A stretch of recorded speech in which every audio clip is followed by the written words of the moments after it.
प्रिय भक्तों, जय बजरंगबली। प्रिय भक्तों, आप सभी को बजरंग धाम आश्रम की तरफ से मंगलमयी कामनाएं। भक्तों, आपने हमारे बजरंग धाम चैनल के माध्यम से अनेक प्रकार के वीडियो देख चुके हैं, जिसमें दिशा विचार, यात्रा विचार और तुम्हारे गृहस्थी के विषय में समस्याओं के समाधान हेतु भी वीडियो डाले गए हैं।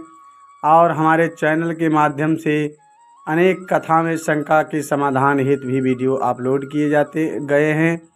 तो आज इस वीडियो में हम बात करते हैं भगवान शिव के माता पिता और गुरु कौन हैं, क्योंकि अधिकतर लोगों के मन में विचार रहता है कि भगवान शंकर का गुरु कौन है, इनके माता पिता का क्या नाम है। तो आज इसी विषय पर बात करते हैं। तो इसमें दी गई संपूर्ण जानकारी जानने के लिए वीडियो को अंत तक ज़रूर देखें, ताकि बताई गई संपूर्ण कथा आपकी समझ में आए। और इससे पहले यदि आपने हमारे चैनल को सब्सक्राइब नहीं किया है तो चैनल को सब्सक्राइब कर लें, ताकि ऐसे ही डाले गए ज्ञानवर्धक वीडियो सबसे पहले आप तक पहुँचे। तो अब बात करते हैं आखिर भगवान शिव के माता पिता और गुरु का क्या नाम है। बात है आदिकल्प की। उस समय कोई नहीं था पूरे ब्रह्मांड में, और पृथ्वी पर भी कोई नहीं था। ये पृथ्वी पर, सारी पृथ्वी पर जल ही जल था। उस समय सिर्फ आसक्ति थी। आदिशक्ति के पास ये तीसरा नेत्र था, एक सोंटा और झोली थी।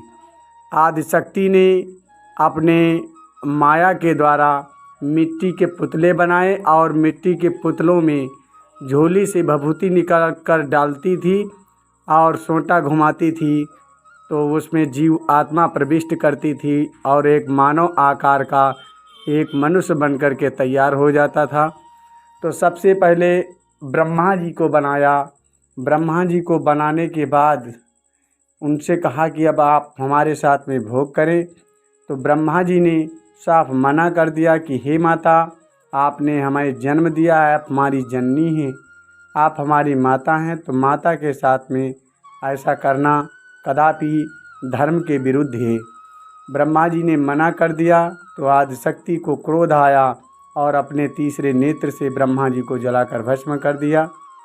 फिर विष्णु जी को बनाया, और जब विष्णु जी को मानव आकार में बना करके जीवात्मा प्रविष्ट की, तो विष्णु जी से भी भोग करने के लिए माया ने कहा। विष्णु जी ने भी कहा, हे माता, आपने हमें जन्म दिया है, आप हमारी जन्मदाता हैं, आप हमारी जननी हैं, इसलिए माता के साथ में ऐसा करना कदापि भी उचित नहीं है। इसलिए आदिशक्ति को फिर क्रोध आया। उसने अपने तीसरे नेत्र से विष्णु जी को भी जला दिया। अंत में तीसरी बार में एक मिट्टी के पुतले में जान प्रविष्ट की और जीवात्मा प्रकट की, तो उससे जो मानव आकृति का एक पुरुष हुआ, वही शंकर जी हुए। तो जब शिव जी की बारी आई, आदिशक्ति ने भगवान शिव से भी भोग करने के लिए कहा। भगवान शिव की दृष्टि उन पर पड़ी जो ब्रह्मा विष्णु भस्म हुए पड़े थे, जो जले हुए पड़े थे, उन पर दृष्टि पड़ी। तो विचार किया कि जरूर इन्होंने मना किया होगा, तभी आदिशक्ति ने इनको जलाया है। तो इसलिए भगवान शिव ने कहा, अगर मैं भी मना करता हूँ तो मुझे भी जलाकर भस्म कर देंगी। इसलिए भगवान शिव ने बुद्धि लड़ाते हुए अपने विवेक को लगाया और आदिशक्ति से कहा, हे आदिशक्ति, मैं तुम्हारे साथ में भोग अवश्य ही करूँगा, परंतु हमारी कुछ शर्तें हैं, वो तुम्हें मानना होगा। आदिशक्ति ने कहा, बोलो, क्या तुम्हारी शर्त है? मैं मानने के लिए तैयार हूँ। तो भगवान शिव ने कहा, पहले ये जो दोनों ये पुरुषों को तुमने बनाया, जिनको जला करके भस्म कर दिया है, इनको पहले हमारे जैसा बनाओ, और उसके बाद में ये जो तुम्हारे पास सोंटा है, तीसरा नेत्र है और जो झोली है, ये हमें दान में दो, तभी मैं आपके साथ में भोग करूँगा। तो आदिशक्ति ने भगवान शिव के कहने के अनुसार ब्रह्मा विष्णु को पुनः जीवित किया, और तीसरा नेत्र, झोली और सोंटा भगवान शिव को दान में दे दिया। अब कहाँ हमारे साथ में भोग करो। भगवान शिव ने सोचा कि अब तो झोला और सोंटा और इनका तीसरा नेत्र हमारे पास है, वे हमें भस्म नहीं कर सकती, कुछ भी हमारा नहीं बिगाड़ सकती।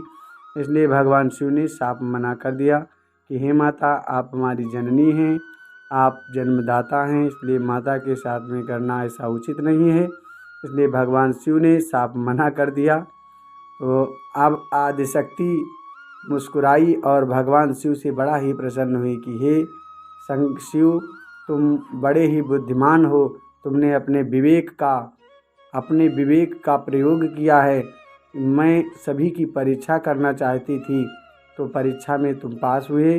तुम ही आदि देवता और आदि पुरुष, देवों के देव माने जाओगे और तुम अंत समय में प्रलय करोगे और तुम्ही से सृष्टि का अंकुरण होगा, ऐसा वरदान दिया भगवान शिव को। तो आप लोग जान ही चुके होंगे कि भगवान शिव के माता पिता और गुरु कौन हैं, क्योंकि आदिशक्ति ने ही भगवान शिव को जन्म दिया है, तो माता वही है और पिता भी वही है। और आदिशक्ति ने ही भगवान शिव को उपदेश दिया है, ज्ञान दिया है, इसलिए आदिशक्ति ही भगवान शिव की गुरु है। तो आज के वीडियो में बस इतना ही। वीडियो में दी गई जानकारी यदि आपको अच्छी लगी तो वीडियो को लोगों तक शेयर करें और कमेंट बॉक्स में लिख कर के बताना ना भूलें कि वीडियो कैसा लगा। तो आज के वीडियो में इतना ही। जय बजरंगबली।